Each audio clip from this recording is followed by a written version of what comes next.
Welcome back to the Moana Observations Part 3. This is a kinna, also known as a sea urchin. It looks spiky, green, smooth on the inside, and bony, seedy, with claws, and it looks really small. Some can also be big. It smells fishy, salty, and it smells like it's from the sea. It also smells disgusting. It feels spiky, fragile, and rough. It's hard and smooth in the inside. It also feels delicate. 2, 1. Kinna habitat, rocky shore to 60 meters deep. Diet, nocturnal gazer that feeds on seaweed and algae. Predators, snapper, crayfish, and other large fish. Human impact. Humans have been harvesting them for hundreds of years for food. Problem, kinna populations are increasing. This means they are going to eat lots of seaweed that young fish like to hide in. How do you think we are able to control this?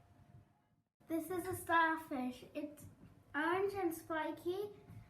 It has a hole for its tooth and it has a bird feather on the side.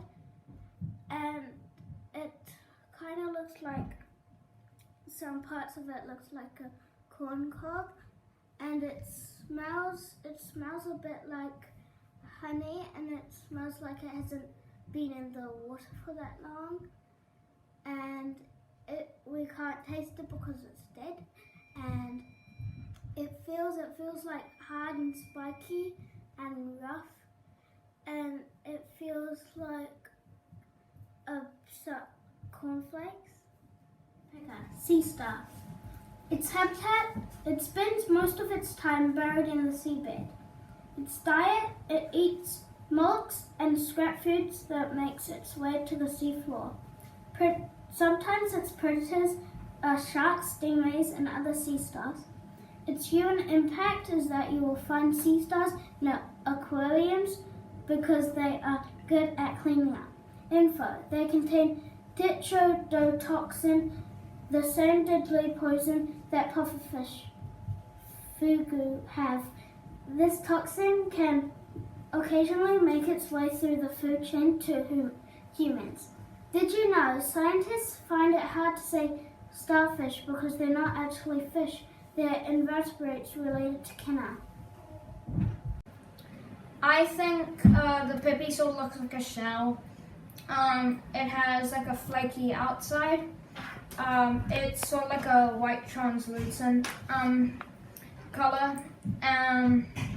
It has like a yellowish sort of area here. It has like a sort of a fingerprint pattern. It's 9 centimeters long. And the mouth of the pippy is half a centimeter. I think that the pippy smells like, it kind of smells faint oceany, and it kind of smells like paint and like Jif. It smells kind of milky-ish and slightly smoky, and it smells quite salty, and it also smells like putty. It is dead, but I've tasted it before, and it sort of tastes like a mussel. I think that the pippy feels like quite flaky and rough on the top. It's smooth on the bottom and the inside, and feels quite durable, but it's also quite bumpy in the middle, and it feels quite hard and solid. These usually live in the sand. They may stick one side up of their shell out of the sand.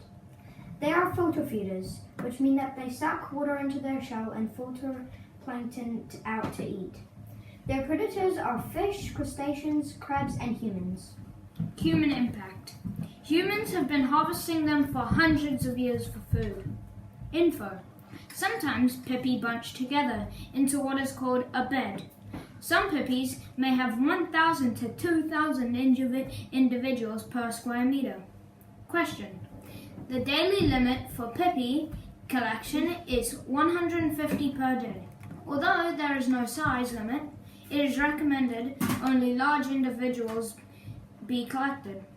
Why do you think that is? The fairy prion. Look, it's like a bird with a wing. It looks like a seagull with a wing, but more dark. It is very black and white, and there is a bone on the side of it over there. And it looks like a knife. It smells horrible, and it smells like it's dust, and it's been in the museum.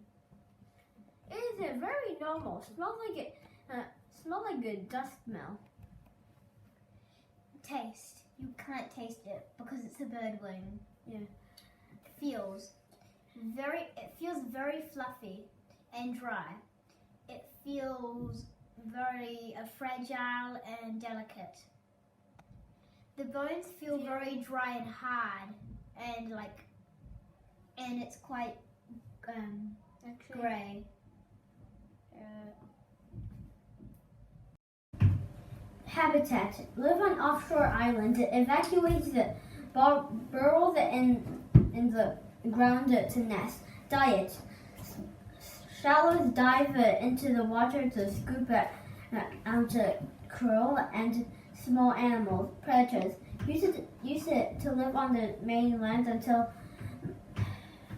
mammalian predators, the cats, rats, and stoats that were introduced by humans and natural predators, including other birds such as squirrels and harriers. Info. Largest breeding colony is on Stephanie's Island in the Cook Strait, where tuatara eats up to 25% of their egg. Question. Titiwai are considered a keystone species. Their burrows create safe, sheltered, and humid homes for lizards, tuataras, and insects. Their droppings also create fertile, rich soil for plants. Can you think of any other keystone species in the box or in Aotearoa?